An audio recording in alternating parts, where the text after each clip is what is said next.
আসসালামু আলাইকুম everyone, welcome back to my channel. আশা করি আপনারা সবাই অনেক ভালো আছেন। আলহামদুলিল্লাহ, আমরা সবাইও অনেক ভালো আছি। আজকে অনেক দিন পরে আর একটা ব্লগ নিয়ে হাজির হইলাম আপনাদের সামনে। আশা করি আপনারা ভালো লাগবো আপনাদের কাছে, আর ভালো লাগলে অবশ্যই সাথে থাকবেন।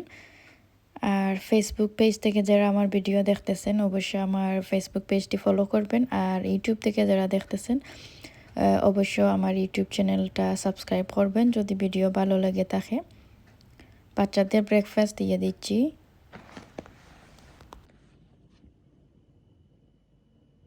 Where's my name?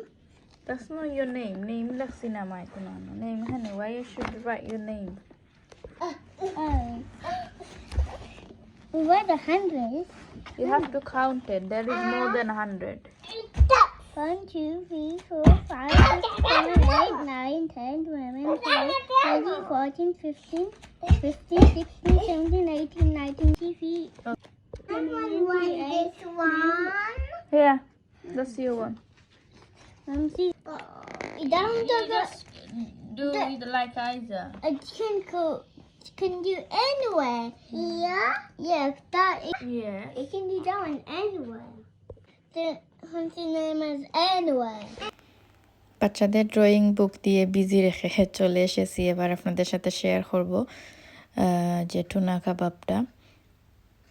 একদম ইজি এই রেসিপিটা, তা আমি ঘরে বানিয়েছিলাম, তো ভাবলাম আপনাদের সাথেও শেয়ার করে নিই টুনা কাবাবটা। তো এখানে আমি 2টা ক্যান নিছি। আমি এই ধরনের যে টুনার চাং থাকে এগুলো আমি 2টা ক্যান নিছি, নিয়ে ভালোভাবে ওয়াশ করে আর ড্রাই করে নিয়েছি। আর এখানে আলু বয়েল করে রেখে দিয়েছি। এখানে আমি মিডিয়াম সাইজের 2টা আলু বয়েল করেছি, করে ম্যাশ করে নিয়েছি।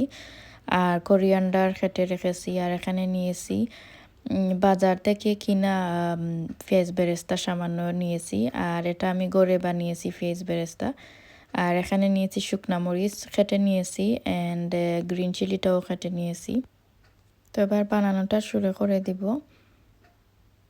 আর আমি কিন্তু একদম ড্রাই করে নিয়েছি, ধোয়ার পরে অনেকক্ষণ রেখে দিয়েছিলাম জাজির মধ্যে, এখন একদম ড্রাই হয়ে গিয়েছে।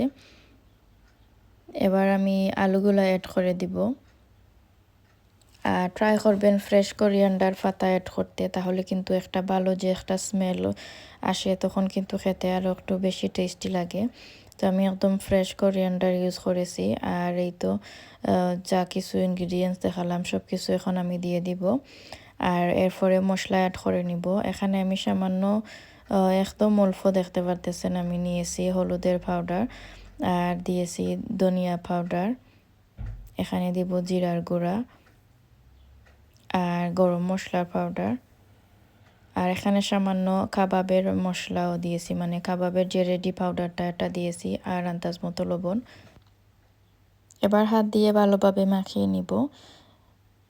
আর মাখানোর পরে খুবই সুন্দর একটা কালার চলে আসবে, যেহেতু এখানে ফেস বেরেস্তা করে দেয়া আছে, এজন্য অনেক সুন্দর কালারটাও আসবে, আর স্মেলটাও কিন্তু অনেক টেস্টি লাগে যখন বানানো হয়। তো এই তো এবার আমার মিক্স হয়ে গেছে ভালোভাবে। এবার আমি কাবাবের শেপটা দিয়ে দিব। এখানে আর এক্সট্রা কোনো কিছুই অ্যাড করা লাগে না, তেল বা ঘি কোনো কিছুই লাগে না, এমনিতেই এরকম শেপ বানানো যায়। তো এই তো আমি একটা বানিয়ে আপনাদের সাথে শেয়ার করতেছি।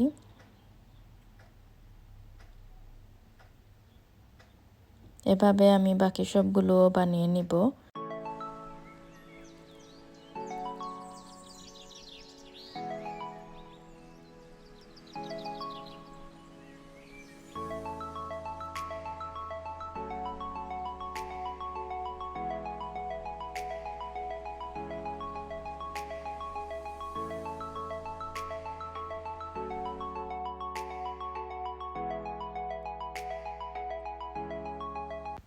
সবগুলো বানানো হয়ে গেছে, তবে এবার আমি আপনাদের সাথে শেয়ার করতেছি। আমি এখানে কিন্তু কোনো ধরনের ডিম বা ব্রেড ক্রাম ইউজ করিনি। আপনারা চাইলে কিন্তু ডিম ভেঙে দিতে পারবেন বা ব্রেড ক্রামও ইউজ করতে পারবেন, তো আমি ওগুলা দিইনি।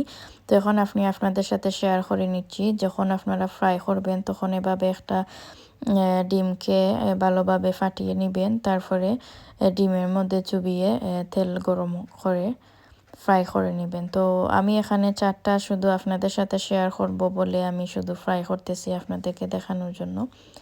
আর বাকিগুলো আমি অলরেডি ফ্রিজারের মধ্যে রেখে দিয়েছি, তো ওগুলো আমি ফ্রোজেন করে নিব, করে ফ্রিজারের মধ্যে রেখে দিব। এগুলা কিন্তু অনেক দিন ফ্রিজের মধ্যে রাখা যায়, যেহেতু এখানে আমি ফ্রেশ পেঁয়াজ ওগুলা কোনো কিছু আমি ব্যবহার করিনি। আর অনেক দিন পর্যন্ত এটা কিন্তু ভালো থাকে। আমি 1 মাসের মতো রাখি এরকম বানিয়ে, আমার নষ্ট হয় না, অনেক স্বাদি মানে একদম ফ্রেশ মতো লাগে যখনই আমি ফ্রাই করি। আর দেখতে আরেকটু আকর্ষণীয় লাগার জন্য আমি এখানে একটা মিন্টে বা পুদিনা পাতা দিয়ে দিচ্ছি। আমি মনে করি যে কোনো খাবারের প্রেজেন্টেশন যদি সুন্দর লাগে তাহলে কিন্তু খেতেও মানে এই জিনিসটা খাওয়ার জন্য একটা আকর্ষণীয় যদি লাগে, খেতেও কিন্তু মনে চায় বা ইচ্ছা লাগে। তাই আমি সব কিছু ট্রাই করি একটু সুন্দর করে সাজাতে। এখানে কিন্তু আমি তেমন কিছু ডেকোরেশন করিনি, শুধু একটা মিন্টের পাতা দিয়েছি, তারপরেও কিন্তু দেখতে সুন্দর লাগতেছিল। আর এগুলা আমি ফ্রিজ থেকে বের করে নিয়েছি, তো এবার আমি ওগুলা রেখে দিব ফ্রিজারের মধ্যে। তো আপনারাও কিন্তু এভাবে বানিয়ে জিপ ক্লোজ ব্যাগের মধ্যে বা এয়ারটাইট কন্টেনারের মধ্যে অনেক দিন রাখতে পারবেন। আর এগুলা বানিয়ে রাখলে কিন্তু মেহমান আসাতে, যদি হঠাৎ মেহমান আসেন তাহলে কিন্তু অনেক কাজে আসে। জাস্ট একটু কুইকলি ফ্রাই করে দিয়ে একটা আইটেম এক্সট্রা রেডি থাকলো। আমাদের লন্ডনে কিন্তু বা বাইরে যে কোনো দেশে মানে একদম ফ্রেশ সব কিছু বানিয়ে মেহমানদের খাওয়ানো কিন্তু সম্ভব নয়, যেহেতু একা হাতে সব কিছু করা লাগে। তো কিছু ফ্রোজেন খাবার ফ্রিজারে থাকলে অনেক হেল্প হয়। তো আজকের মতো এই পর্যন্ত। সবাই ভালো থাকবেন, সুস্থ থাকবেন। আসসালামু আলাইকুম।